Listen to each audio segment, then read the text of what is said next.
From dog tags to ownership, heroes take the lead. Stories of veterans building dreams with passion, drive, and speed. From service to success, we're here to inspire the quest. Dog tags to ownership, we're the best. Take the prize. From the battlefield to the boardroom, this is Dog Tags to Ownership, the podcast where veterans share their journeys from serving our nation to leading in business.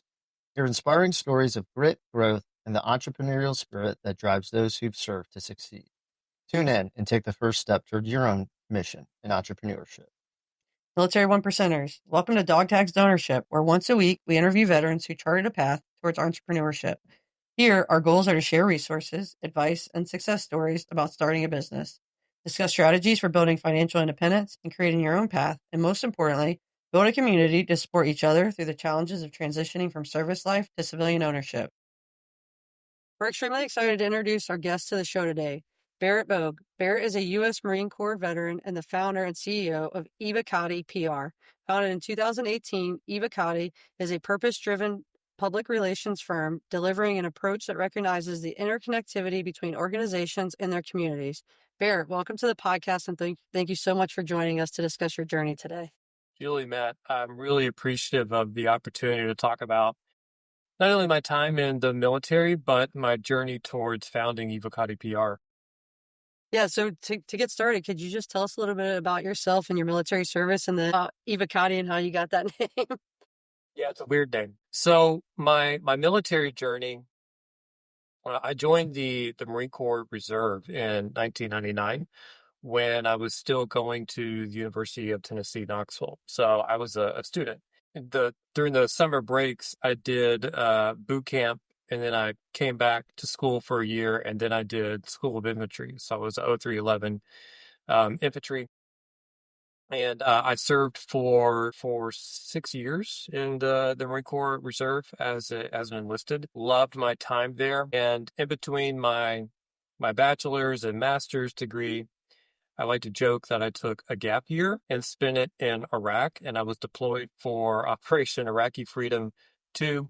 And we operated at the Al Asad Air Base in the Anbar province in 2004, 2005, and came back to school. And my reenlistment was my term was up. And what I saw at the time was that the reserve component of the military was being operationalized. And it was basically like 1 year home and 1 year on and 1 year home. And I knew I wanted to finish my master's degree. So I chose not to reenlist back into the Marine Corps. But when I got back home, I found this community at Tennessee that was incredibly supportive of me as a military veteran and totally unprepared to support this, what would be a historic influx of veterans into higher education and back into society. And so that's where my passion for supporting the military connected community was born. And it was a long kind of winding road to get to founding Evocati PR. I did about 10 years at the Department of Veterans Affairs in various executive roles, helping build out the post 9/11 GI Bill program. I worked with DoD in building out the transferability provision so you could transfer benefits to your spouse or your children, and led a lot of the PR and marketing for that program and outreach for that program. The higher up I went in the chain of command at VA, the further away I got from what I really cared about, which was working with the military connected community, in particular, student veterans. And so I had an opportunity to go be a VP at Student Veterans of America, and I worked there for 2 years. And I helped kind of build out and lead the campaign to pass what became the Forever GI Bill. So before then, you had like a 10 or 15-year window to use the GI Bill, and thanks to our work at SVA and a lot of other veteran service organizations, we were able to get rid of that and make the GI Bill an earned benefit for life, which was great. And in those 10 or 12 years, I kind of always had this idea of starting my own company. And what I found was that other businesses or nonprofits or organizations would come to VA or they would come to SVA and they would say, hey, we have this great program. We'll say fly fishing. We have fly fishing for veterans. It's a great program. Can you let them know? Can you market this for us? And I thought kind of in the back of my mind, well, I could teach you how to do that. Like I have that skill set. And I'm wondering if there's a business around this. And so I had my midlife crisis, which is not your traditional midlife crisis, but I had kind of accomplished everything I wanted to at SVA, and I turned in my 2-week notice to my boss and said, I got this idea for a business. I want to go try it. It's got this weird name, Evocati. And that was back in 2018. I came up with the name. I wanted a name that spoke to what our mission is at Evocati PR and also about my time. So Evocati, my time in the military, Evocati is Latin for reservist. And I just love the idea of, having that name, having it as a callback to not only what I did or what I was or what I identified as in the military, but to kind of say subtly, hey, we're kind of a force in waiting to help your business amplify its storytelling opportunities and really amplify its impact. That was the name that we got. And I'm actually in the process of trying to get that name trademarked as well, which would be really, really cool if we could get that. So that's a very long-winded answer for how I got to that weird name, but that's my journey towards founding Evocati PR. That's awesome. And now that you explain it, it makes a ton of sense as a Reserve Marine Corps enlisted soldier or enlisted Marine. And then now, having a business and entrepreneurship to help veterans. And one thing Matt and I were talking about before you got on is we both went all over your website and we're looking at all the different programs and stuff that you offer, Evocati offers to veterans. And so can you just talk a little bit about Evocati PR and what all you provide, not only for businesses, but then also for the veteran community and how you still support the veteran community through your organization? Yeah.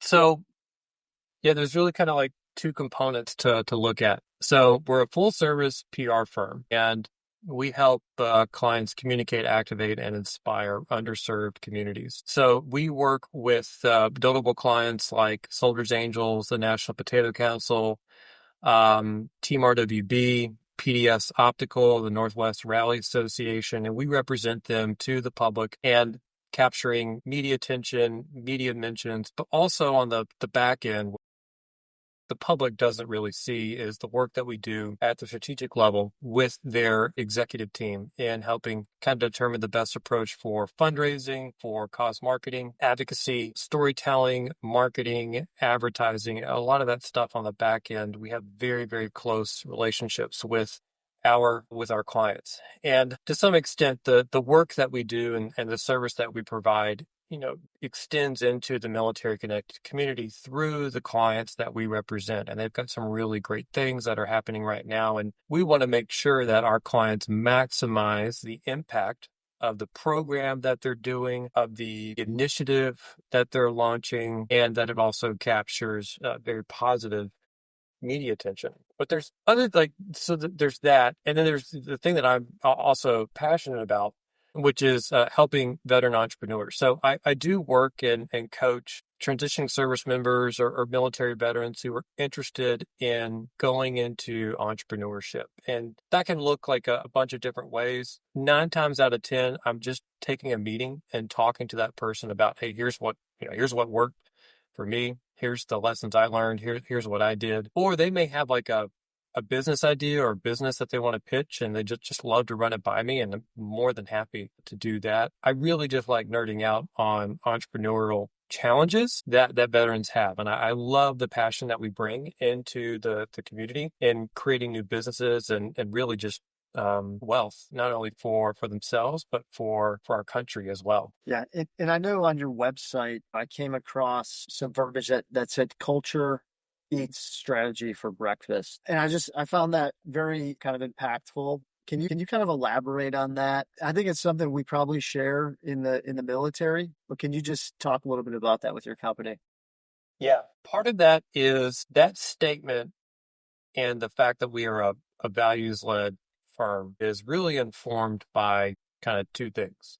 The first is my own recognition that the history, the traditions, the ethos, everything within the Marine Corps that makes up this culture that is very, very special. And you get kind of plugged into that in boot camp, and you're learning about the history and the things that it takes to be a successful Marine, and getting taught, receiving all of that information is extremely beneficial. And I recognize that you can have the best strategic plan in place, but if you don't have the right culture in your company, then a strategic plan could be meaningless or worthless. Once it comes up against some type of friction, it could all fall apart if you don't have the right culture. So I knew that I wanted to build a firm and a business around my personal values, but make those the business values as well, and really inculcate that within our employees, our team members, and then also in the relationship that we have with our clients. The other one is we've all had like really bad bosses before, right? And you say to yourself, I don't want to be like that person. And I've had that as well. And I've just always said to myself, if I have control over a situation, I know exactly the type of leader I want to be, the type of standards I want to set, and the type of culture that I want to have in our firm. And I know that I want to be able to put that out there publicly, not only for like you all to see, but for accountability as well, so that our clients or, our employees can come back to me and our CEO and say, hey, we don't think you're upholding your right values here, or we think this goes against our values. So it has kind of an accountability component to it as well. So that's why it's kind of front and center on our website. Yeah, and so I saw that you did I think an internship or a fellowship with Bunker Labs Yes. before back in 2020 or 2021. Is that right? COVID. Oh, Yeah. yes, that's what. Okay, Yeah. so I saw that you did that, and then I saw on your website you have the incubation portion that you guys offer. I think it's called EvoX. EvoX. Yep. Okay, EvoX. So can you talk about your time with Bunker Lab, and then was that the catalyst for you to then produce what you are now with EvoX, Yeah. the entrepreneurs? And can you just talk a little bit about that? Yeah.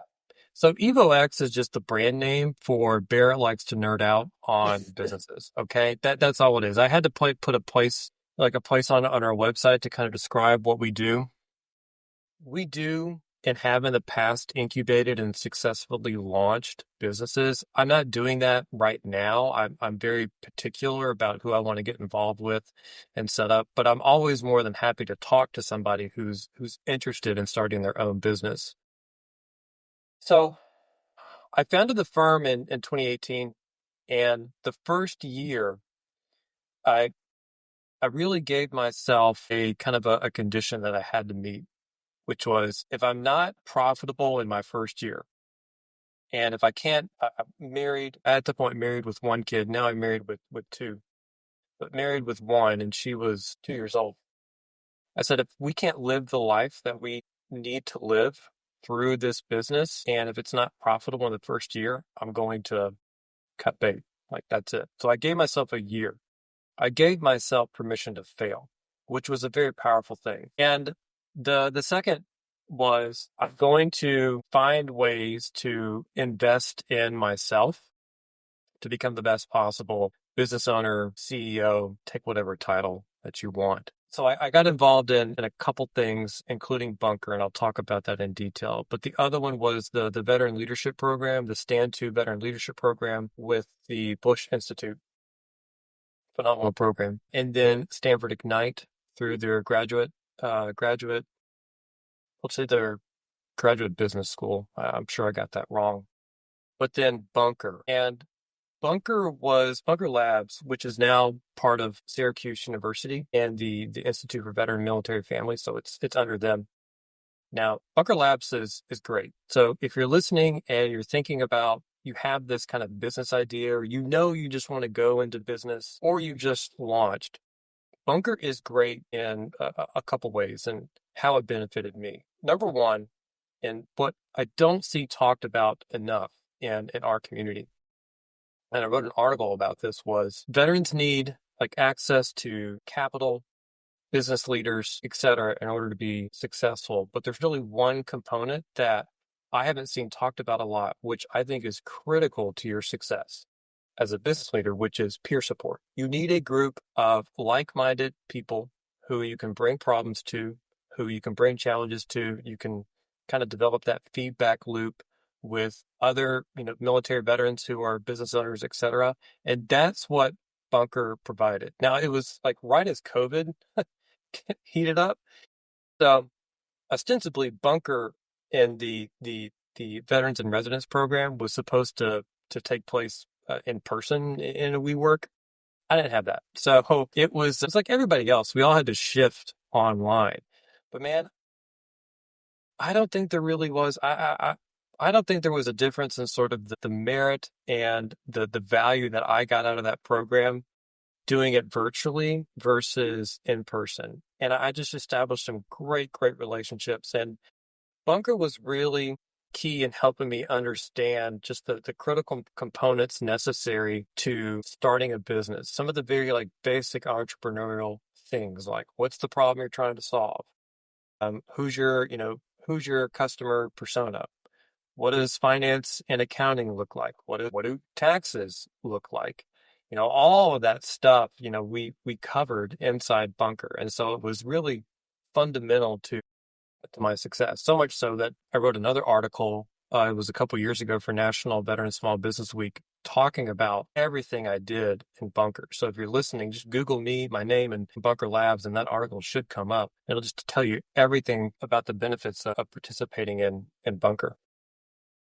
Is that though what started you for your incubation stuff with EvoX? Very interesting, and that's something you're still offering, for people who want to get into entrepreneurship. Some of our listeners might be very interested in that. Yeah. So it's an open invitation after this is published. And if you're listening or you're watching, to just contact me on LinkedIn or use the contact us form on our website and say, hey, I'm a veteran or I'm a service member. I'm interested in going into business or entrepreneurship. Can I chat? Yes, I'll make time for you. I did EvoX after I finished the Stanford program, because what I realized is I really like going into some of the problem solving component of establishing a business. And so I'll meet with people who are starting their business, or they're in, the first year or 3 years, and say, hey, what's the biggest problem that you have? Like, let's talk about that. Let's go through that.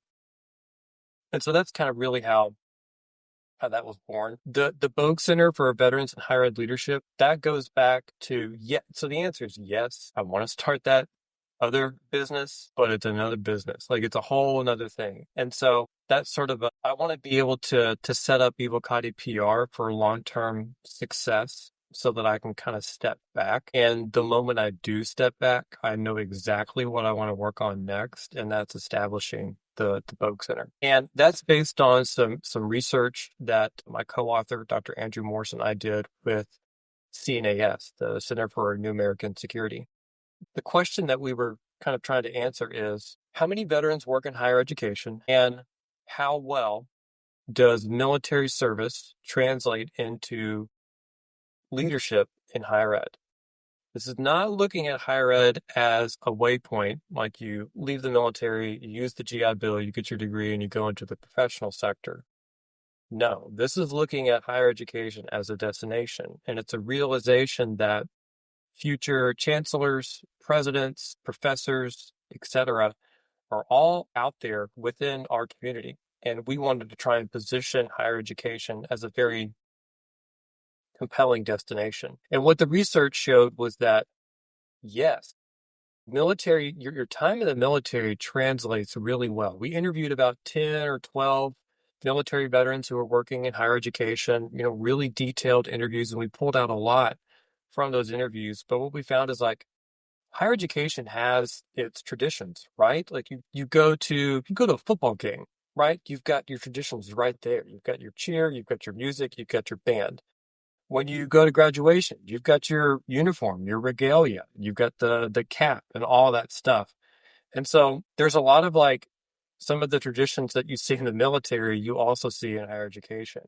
But beyond that, what we found is that the leadership skills that you gain in the military make you what's called a very adaptive leader. And that adaptive leader profile is really necessary right now on campuses across the US, especially today as they're navigating just like enormous challenges. And we think that there's a cohort, a community of veterans or service members who are leaving the military who never even thought about higher education as a place to work.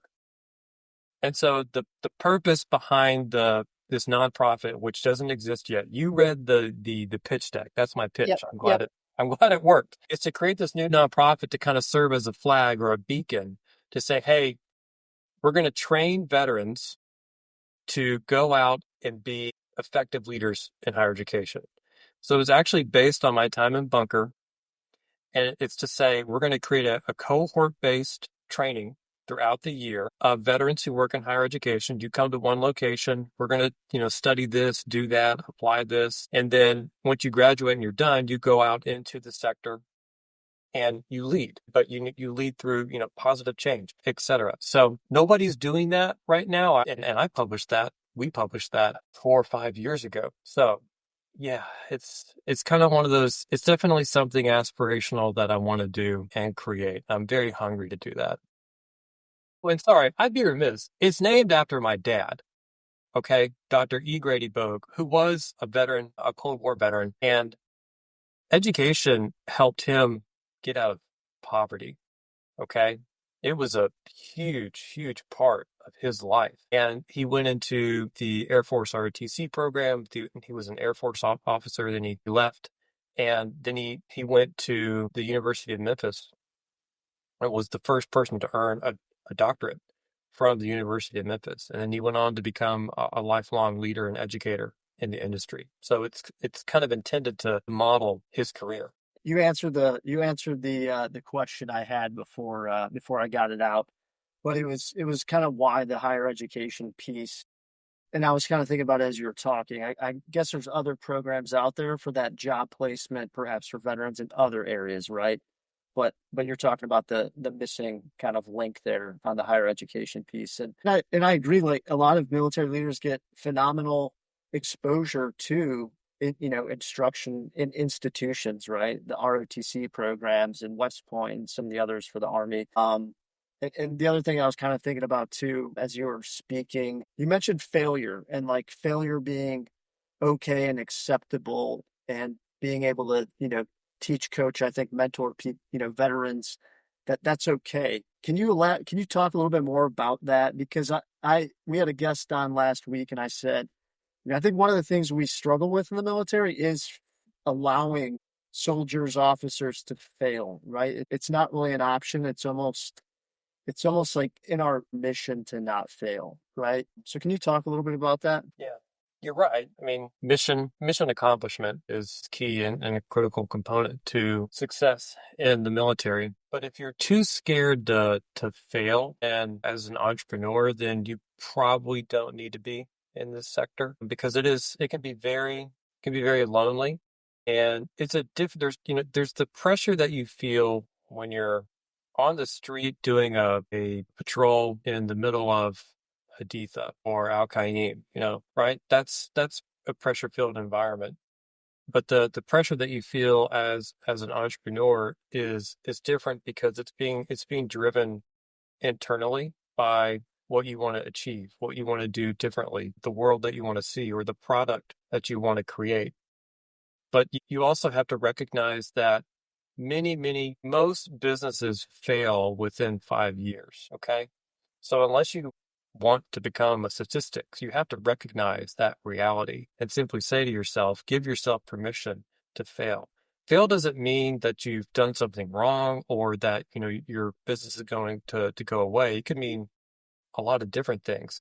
Failure to capture, product market fit for whatever you're creating could simply signal that you've got to change that. You've got to shift your product to a different market, or you've got to change something in your product itself to find that right market. So failure is a very powerful teacher, and you've got to embrace that if you want to be a successful entrepreneur. Yeah, and so I know you started your company back in 2018. So when you first started it, was it just you? And then I know of now, I think looking at your website, you have, including yourself, 7 employees, maybe more. But can you just talk about that journey and how you started the firm, and then where it is today, and how you grew your firm? Yeah.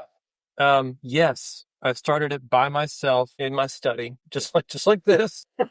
And I yeah, I didn't know what I didn't know, right? Like I never had a business class in my life. So I told you, the things that I wanted to invest in to kind of to help inform my business decision making.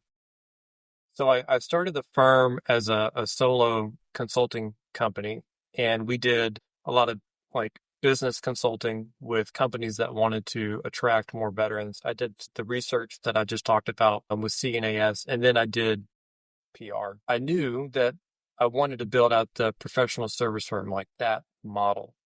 But what I learned along the way is having the PR side of the house, which is B2B, and then the consulting side with, research and kind of individual consulting.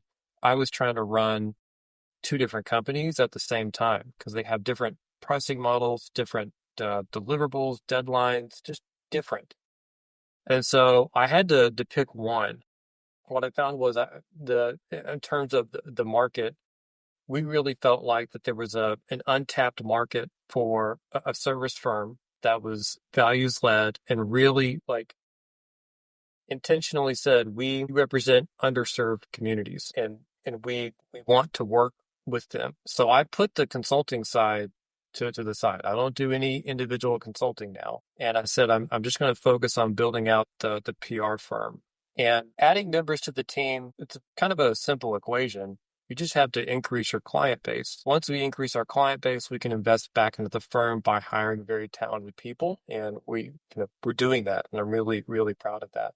But I'm a kind of a process oriented person thanks to my time in the Marine Corps. And I knew that I needed to have the culture in place, the process in place, the right executive team in place before we really started seeking new clients and bringing on people. So I invested a lot of time in making sure we had the right tech stack, the right platforms.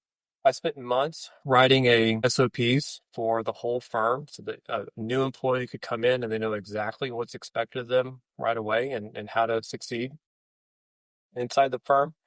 And so my goal was not to be the next, large scale PR firm, the next Element. My goal was to have a firm of world class, talented people delivering value back to our clients. And I tell the team all the time, it's not about getting our clients in the media. I mean, yes, we want that to happen. Yes, we try for that to happen. And more often than not, we're very successful in that. No, the question you need to ask yourself is, how can we provide value back to our client? And what does that look like? So we meet with our clients every week or every 2 weeks. We have a sync meeting with them. We go through things that we're working on them with. And ultimately, it's recognizing that getting mentioned in Politico or Fox News is great. But if the client isn't positioned to take advantage of that through fundraising, communicating back to their employees, et cetera, then it's kind of a meaningless thing from our perspective. And so it goes back to, well, hey, what does the client need to have in place so that when they get this Fox News hit, they can go back to their board or they can go back to their employees, they can go back to their donors and say, we did this, here's the impact. And so we help them with that as well. So we're a micro PR firm. We have less than 10 employees and team members like being a micro PR firm. I mean, we just like having our niche and focusing on the agriculture sector, the rally racing sector, and the military connected sector and saying, hey, if you're a business who operates or if you're a nonprofit that operates in that sector and you want to work with um, a problem solving company disguised as a PR firm, then definitely reach out to us. We'd love to have that conversation. That's a little bit about our growth. It's not growth just for growth's sake, right? It's more of, hey, what's the best way that we can invest back into the firm so that we can provide even more value back to our clients? I'm thinking about, qualitative versus quantitative, or, the other things going through my head. My passion's real estate. So there's a investor out there named Chad Carson. He goes by Coach Carson, and he wrote a book, and it's called The Small and Mighty Real Estate Investor. So it's about efficiency. It's not about, hey, I've got the most units or doors and that sort of thing. But it's like, again, it goes kind of back to quality, I guess. And so that's what I was curious about was, you enjoy being, a micro firm. So what does, in 5 years, you talked about being able to perhaps step away and to go into other passion projects.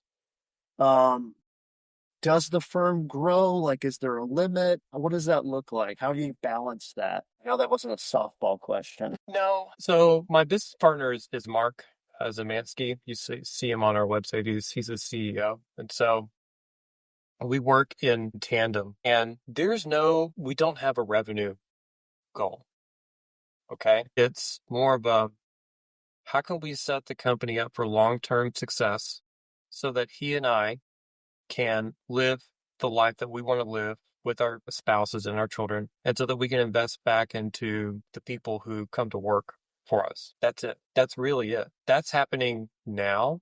5 years from now, I don't know if we're ever going to cap out at the number of clients that we have. We might take the company and spin off another division that focuses on different sectors, and then that grows. I mean, I'm always kind of open-minded as far as where to take the firm and what to do next. And we've talked about the nonprofit thing that I've wanted to start, but really for us, it's about finding the right client fit and bringing those clients on board and keeping them satisfied long-term for years. That's where Mark's really fond of saying, so when we're having a discovery call with a client, okay, Mark's really fond of saying, I want to get up in the morning and look forward to the work that I have.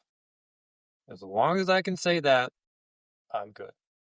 And it's a great philosophy.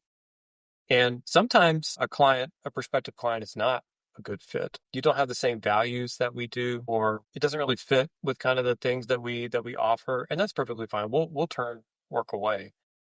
So it is somewhat freeing to say we don't really have a revenue goal. I mean, we have revenue goals. I have that with our CFO. Like, I'm not trying to sound capricious here, but we're not like, I don't know, we're not like tech bros in San Francisco saying we've got to get this, ARR, or I'm not going to be able to raise a Series A, something like that.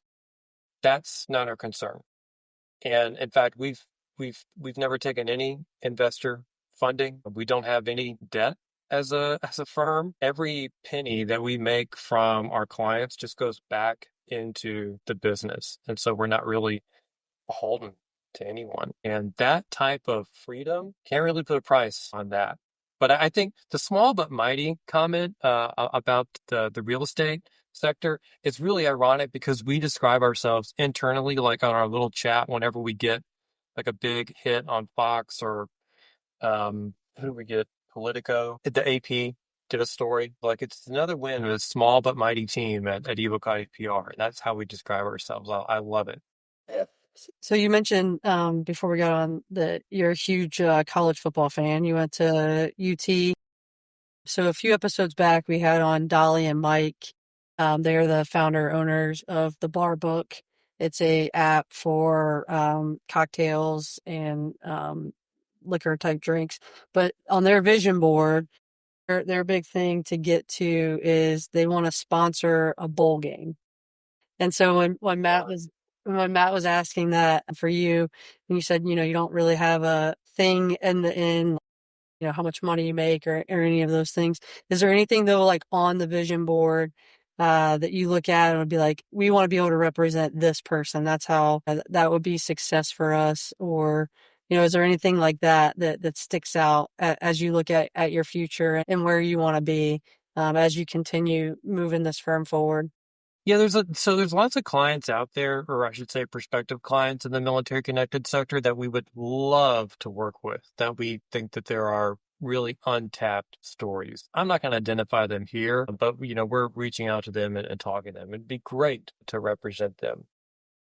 But to really like answer your question is we'll know we've done our job when Mark and I can, because Mark jokes, he likes to say, he's like, I don't want to be writing press releases in my 50s, man. Come on. I'm still like, I don't either.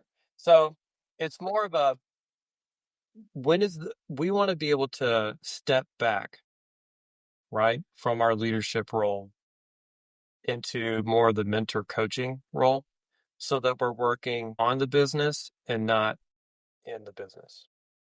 When we can do that, we've kind of hit that level of success and we've hit that what we've envisioned for the firm, that everything operates well, everybody understands their expectations, we're delivering value back to the clients. And Mark and I are able to focus more on building, continuing to build out the culture, but going out there and having conversations like this and meeting with prospective clients so that we're bringing in business, we're bringing in notoriety for the firm. We're not dealing with a lot of the day-to-day activities inside the firm.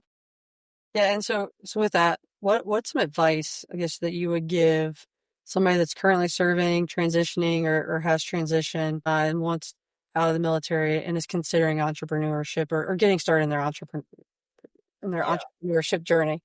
Yeah. Well, if you're listening and you think you don't have what it takes to be a business owner or business leader, you're wrong. You absolutely do have what it takes. A couple things I've talked about this, give yourself permission to fail.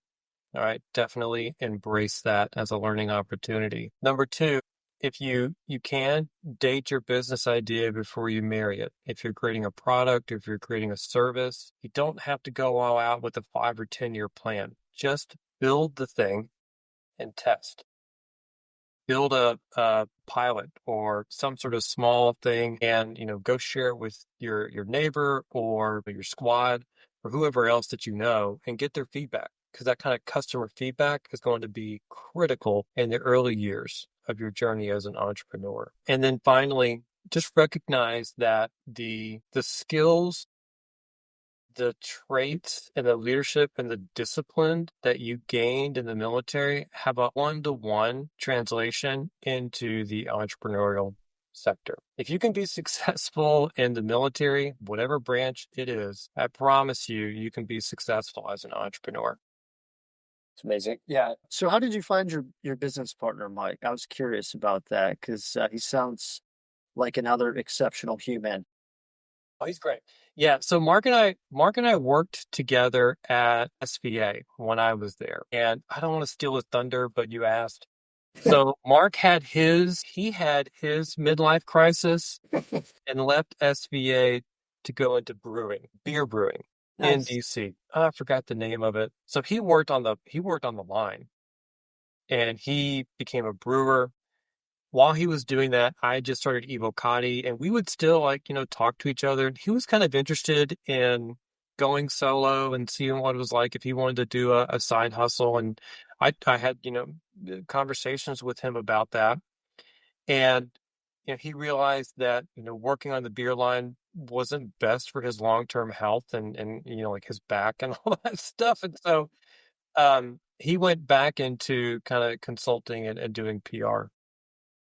And so we had, maintained that open line of communication, and I had an opportunity to bring Soldiers Angels on board as a client. And I said, hey, do you want to, come help with this? I can bring you on board as a contractor, and we can work together. And we did that for about a year. And it was at the time that I had decided to shift away from doing research and reports and consulting and just focusing on PR. And I found somebody in Mark who is a very good partner in that we contrast each other really well. And he fills in a lot of the leadership gaps that I have. And so we went into a period of due diligence to see, what it would take to merge our companies. And that's exactly what we did. So we merged companies and he was named CEO of the firm. And that was in 22. Oh, wow, that's awesome.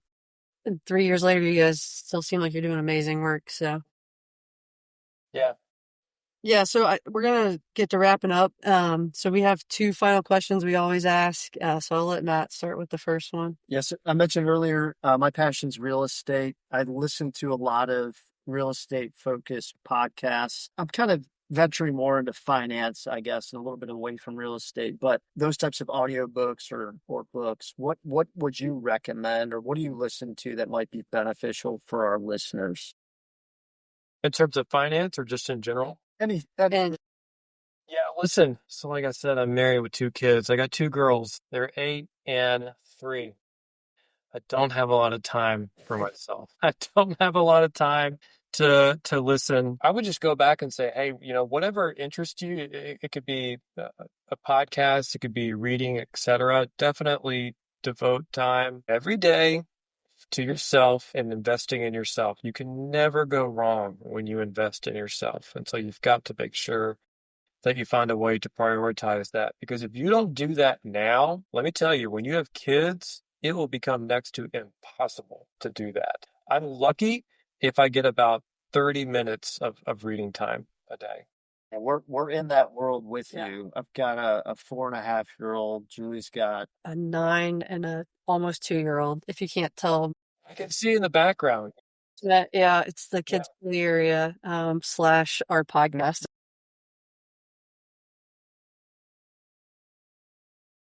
I think it's great. I think it's authentic. I love it. it's like, the companies that start in their garage, right? The tech companies. We're going for that. We started in Julie's basement. This is the That's kids fine. play I mean, area. you've got to start somewhere. I started in our study. Yeah. All right, so our last question, it's a little bit more on the fun side. Admiral William McRaven authored the book, Make Your Bed, Little Things That Can Change Your Life and Maybe the World. So Barrett, do you make your bed every morning? Hey, what do you guys think? Yes. Yes. You're a Marine Corps. Yeah. You're a Marine guy. You guys have to, I feel like. I think so. Making your bed is a very, um, it's the one easy thing you can do every day to get that small psychological win to say the rest of the day could be crappy, but at least I made my bed. And that's kind of how I feel about it. So yes, I make my bed every day. And you said you have an 8-year-old, is that correct? Yes. Okay, so I've been asking this with people with kids. Does your 8-year-old make her bed yet? Oh man, most days she makes it up, but definitely not to Marine Corps standards, which drives me nuts. And so I have to avoid the temptation of going in and fixing things, etc. But to her credit, she does. Yeah, I can definitely appreciate that. My 9-year-old does not make the bed, and so I refuse to even go in her room because it would drive me crazy. Yeah. Yeah, so Barrett, thanks so much for spending some time with us this afternoon.